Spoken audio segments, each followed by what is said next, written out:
Welcome to our channel. WWE SmackDown results February 14th.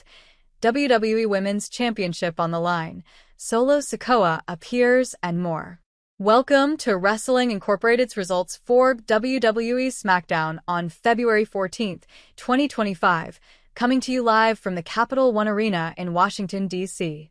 Tiffany Stratton will be putting the WWE Women's Championship on the line for the first time since retaining against Bayley on the January 17th edition of SmackDown as she defends against Nia Jax.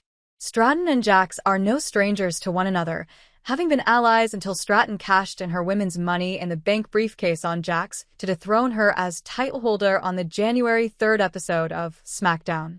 Solo Sikoa will be making an appearance on tonight's show, with something on his mind to share.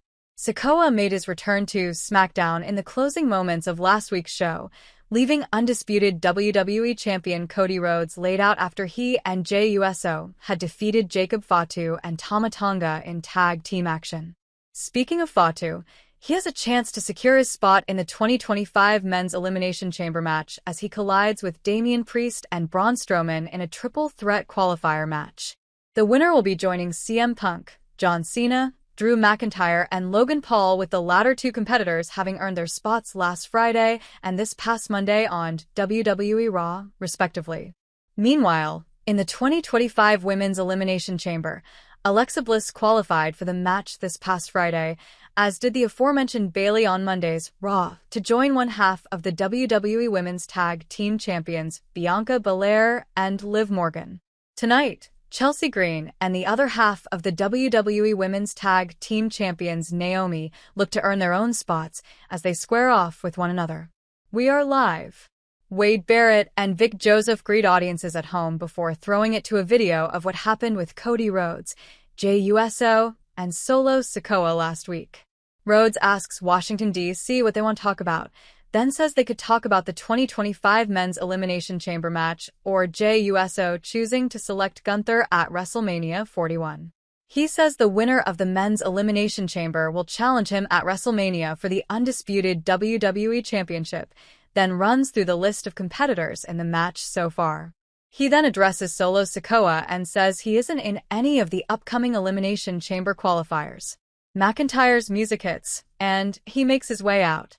He immediately takes objection with Rhodes glossing over his name when running down the list of Men's Elimination Chamber participants, and Rhodes says that's fair for McIntyre to say. He reads McIntyre's introduction with more enthusiasm, and McIntyre still objects. He lists off several of his accomplishments, then says it's now personal between them.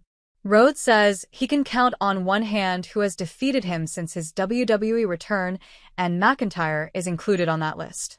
Fatu's music hits, and he makes his way down to the ring alongside Tonga. Fatu stares down McIntyre, then tells him he already got his spot in the Men's Elimination Chamber. He says he's all gas, no breaks tonight, and expresses his confidence in defeating Damian and Braun Strowman tonight. He says he'll go on to main event WrestleMania 41 and bring the undisputed WWE Championship back to his family, where it belongs. McIntyre says people want to see him fight Fatu, but leaves the ring before they can. Fatu circles Rhodes, and the two stare one another down. We then see Solo Sikoa pull up to the Capital One Arena, and Rhodes looks to meet him outside. Fatu stops him and says he gets Sikoa first, and Rhodes says Fatu can get the first word as long as he gets the last one. Back from the break, we see Tonga ask a backstage official where Sikoa is. He points him in the right direction, but Fatu then attacks him. Back at ringside, Naomi and Bianca Belair make their way out to the ring. Chelsea Green and Piper Niven follow.